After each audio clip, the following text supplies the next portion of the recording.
There is another world that I call the victim society, which is the group that believe that someone else, a company, or the government is responsible for their lives. In any group, family, or company, there are usually both types of societies.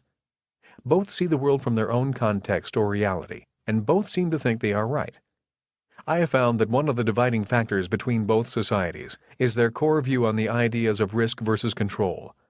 Victims tend to want to give control over their lives to someone else in order to avoid taking risks. Then they get angry when they feel someone abuses the control they granted the abuser in the first place. In other words, victims are often victims of themselves. Mutual funds are also slow words. 506 Regulation D are fast words.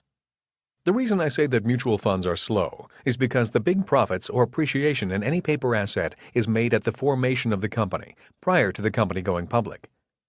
When rich investors begin investing in the share of a company, they are often investing according to the terms and conditions spelled out by the Securities and Exchange Commission, SEC's Regulation 506D, and other such regulations. In other words, the rich invest in shares of a company when the company is still a private company.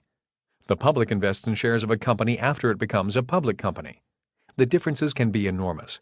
For example, if you had invested $25,000 in Intel prior to it going public, that $25,000 might be worth more than $40 million today, depending on the ups and downs of the stock market.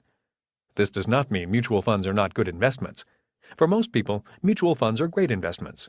But they are better investments if you know what you are doing, know what the risks are, and know the big picture of the whole game of investing in stocks and mutual funds, public and private. Knowing the words, vocabulary, and the jargon of the investments of the rich improves your chances of becoming richer quicker. The leverage of integrity. From 1985 to 1989, Kim and I did not have any passive or portfolio income. We were working diligently at building a business so that we could have more leveraged earned income.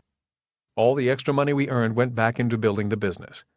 As the years crept on, I could hear my rich dad saying, "The moment you make passive income and portfolio income a part of your life will change. Those words will become flesh." Both my dads were sticklers for knowing the definition of words. They also said, "You're only as good as your word. People who do not keep their word are not much good." One of the reasons so few people retire young and retire rich is that they are not true to their word. They use words that to them are not real. If you want to change your financial future, one of the most important and inexpensive steps you can take is to know the definitions of the words you use seriously. Some of the more basic, fundamental, and important words to understand are your personal current ratio, quick ratio, liquidity ratio, debt to earnings ratio, as well as the difference between assets and liabilities, and earned, portfolio, and passive income.